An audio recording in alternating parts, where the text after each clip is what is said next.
Daniel Arroyo es diputado nacional, representa al Frente Renovador y la verdad que lo convocamos a Radio Sónica como desde hace tanto tiempo para charlar de lo que está viviendo la gente. Hola Daniel, buen día, ¿cómo andás? Muy bien, buenos días y un gran gusto. Gracias como siempre por estar cuando te convocamos. Daniel, ¿qué está pasando con la economía hoy tan difícil llegar a los ciudadanos, ¿no? Uno ve gente en la calle y te cuenta, ¿no? No llego a fin de mes, llego al día 20, llego al día 25, con suerte. ¿Cómo están viviendo las familias esta crisis? Muy mal. La verdad que la situación está empeorando mucho y a paso acelerado. Acá pasan tres cosas por un lado. Más gente en los comedores comunitarios, más chicos que se quedan a comer en las escuelas. Es un problema alimentario fuerte, lo cual es absurdo para un país que produce alimentos para 400 millones de personas. En segundo lugar, hay sobreendeudamiento de las familias. Todo el mundo debe plata. La plata no alcanza, al mes le sobran 10, 12 días, entonces uno patea en cuotas con la tarjeta, 120% de interés anual, va a la financiera de esquina, 180% o a lo que fuere. Y finalmente un parate de la actividad económica. Claro. Hay despidos, hay desempleo, hay parate. A esa situación que está tan crítica, tan complicada, de mucha gente que la pasa mal y que no llega, le vienen dos cosas del acuerdo con el Fondo Monetario. Uno, un presupuesto que implica un recorte de 400.000 millones de pesos. O sea, un ajustazo, algo que está muy trabado y muy mal, un ajustazo fuerte.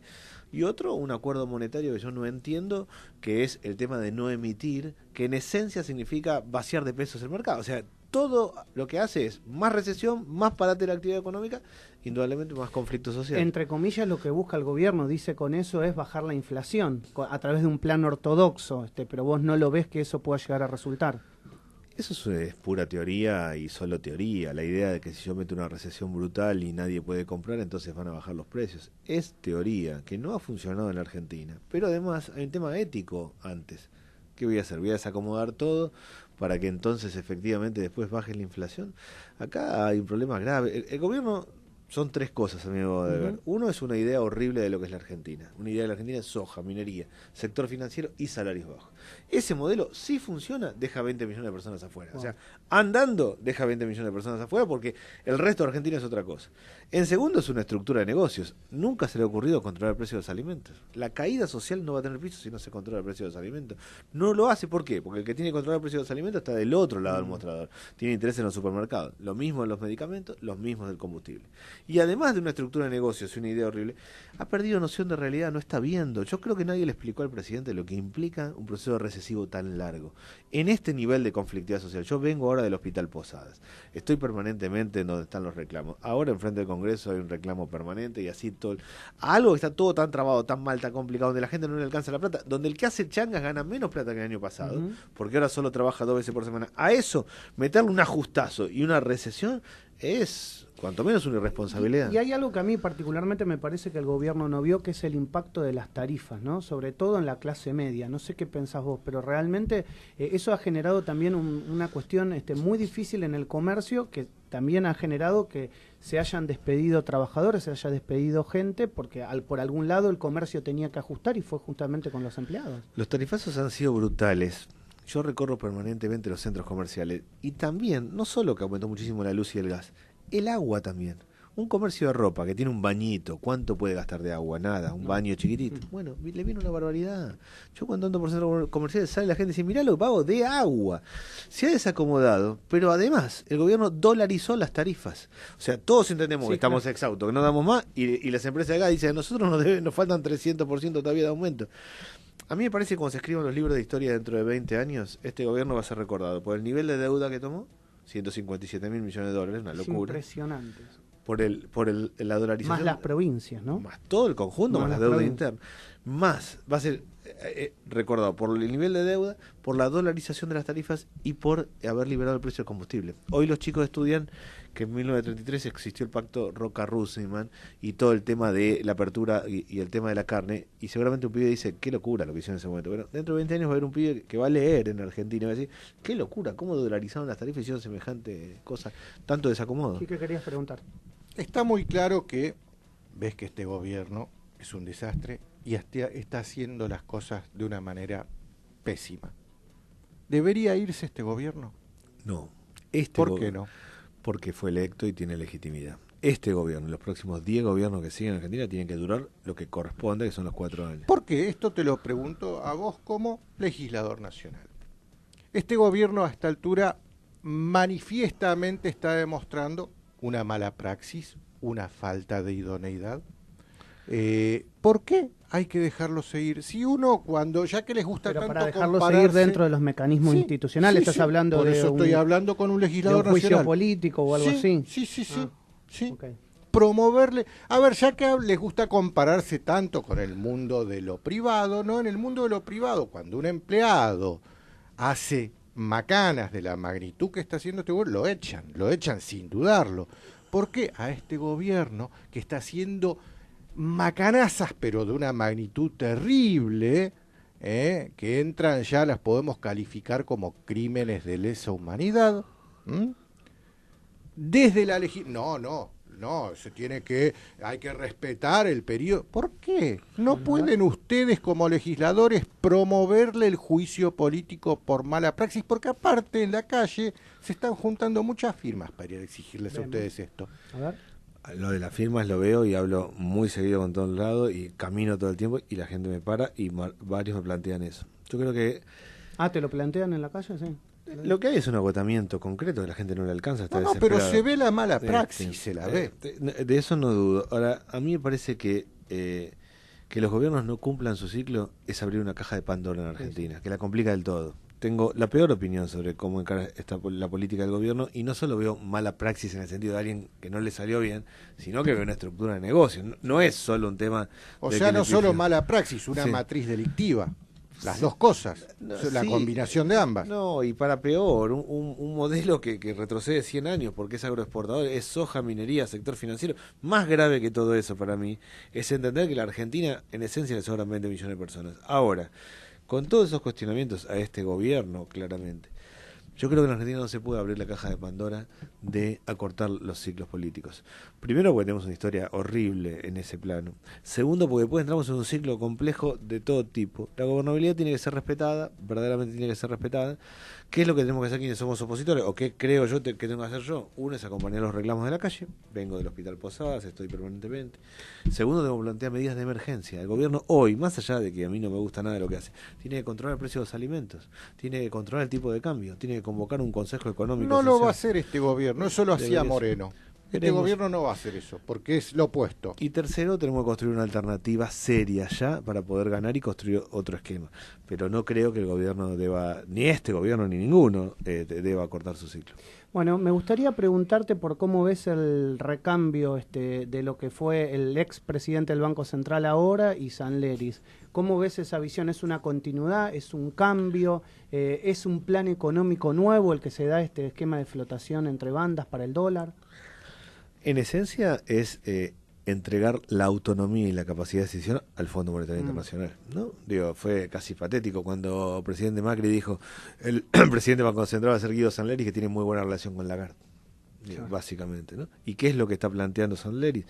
Vamos a chupar todo, vamos a dejar de emitir de acá hasta junio y nos restringimos todo y entonces esto se va a acomodar. Absurdo. El presidente anterior, Caputo, de quien también tengo la peor opinión por cómo tomó deuda y que actuó en el Banco Central, en un momento decía, che, el dólar se está yendo, tenemos que hacer algo, son dos personas que nos están moviendo, hagamos algo, le estaba diciendo en esencia. Y ese fue su conflicto. Y en el conflicto con el Fondo Monetario tenía razón Caputo, es decir, son dos personas que compran 2 millones de dólares por día y nos alteran el tipo de cambio y todo va a todo, encontremos un punto de equilibrio. No, pienso que lo que está haciendo el gobierno es una locura, está yendo una ortodoxia alocada, absurda. Esto no es que nunca funcionó en Argentina. Sí, pero esto no es ni neoliberalismo, es liberalismo del más ridículo y es creer que el mercado lo va a acomodar porque sí y mientras tanto absurdamente nos corremos. Esto es ni siquiera el liberalismo clásico creía en la mano invisible del mercado, que esto se iba a acomodar solo. El neoliberalismo dijo, no, miren, algo tenemos que hacer, pues pongamos tales políticas. Esto es una vuelta atrás. El gobierno, yo veo al gobierno como alguien que leyó las primeras 3 páginas de un libro, que sabe, que no estudió, que sabe lo básico. Hay que abrir la Argentina al mundo, hay que exportar, hay que generar confianza. Que es más o menos como decir, hay que lavarse la cara, hay que lavarse los dientes, hay que peinarse. Está bien, pero con eso no hacemos nada. Todo lo demás no lo tiene y entregó absurdamente la capacidad de autonomía de decisión al Fondo Monetario. Es ridículo lo que ha hecho. ¿Por qué baja el dólar ahora en estos 3 días, 39.90? Para abajo se fue de los 40, ¿o es algo circunstancial? Es en parte algo circunstancial. Está claro que tomaron el tema de las bandas, hacen al Banco Nación salir a interactuar en el mercado, y lo que está haciendo básicamente es empezando a tratar de secar la plaza y diciéndole, che, le estoy dando una tasa del 70%. Váyanse a otro negocio. Fantástico, pero váyanse a otro negocio, lo pagamos nosotros. Nosotros me refiero a los 44 millones de argentinos. Porque subió 7 puntos la tasa. Alguno va a decir, bueno, bárbaro, no compro dólares, compro peso. Pero esos bonos los pagamos todos nosotros, todos los argentinos. O sea, está jugando la timba financiera similar a la que hizo Sturzenegger, subiendo las tasas de interés. Hay un momento que la gente dice, bueno, ya está el dólar, ahora voy a comprar peso y después vuelvo al dólar. Pero todo ese jueguito es recursos que le quitamos a los argentinos. Para finalizar, el gobierno, porque tengo que respetar los tiempos, 11:30, sé que tenés otro compromiso. Hasta el 2019 se tomó deuda, o sea, se reformuló el acuerdo con el fondo, se adelantó, se agregaron fondos adicionales y se dice que hasta diciembre el gobierno tiene como el problema solucionado de cómo pagar la deuda. ¿Qué va a pasar con la eventualidad de un gobierno que tal vez sea peronista? O sea, ¿qué hay que hacer a partir del 2020? El gobierno que siga, sea la Madre Teresa de Calcuta, la va a tener recontra complicado. Va a tener un acuerdo caído con el Fondo Monetario, porque está claro que esto es insostenible. Va a tener un mercado laboral totalmente desacomodado, va a tener presiones sociales por todo lado, va a tener un nivel de conflictividad social. Eso requiere de mucha musculatura y mucho consenso para gobernar. Le toque a este gobierno, le toque a lo que yo creo que hay que hacer, que es de una gran oposición unida al panperonismo, o a quien sea. En ese contexto de tener mucho consenso y mucha musculatura, yo creo que hay que hacer una gran unidad del peronismo. Esa gran unidad del peronismo para mí es todo el conjunto del peronismo, más los movimientos sociales. Con Cristina incluida. Con Cristina incluida, todo.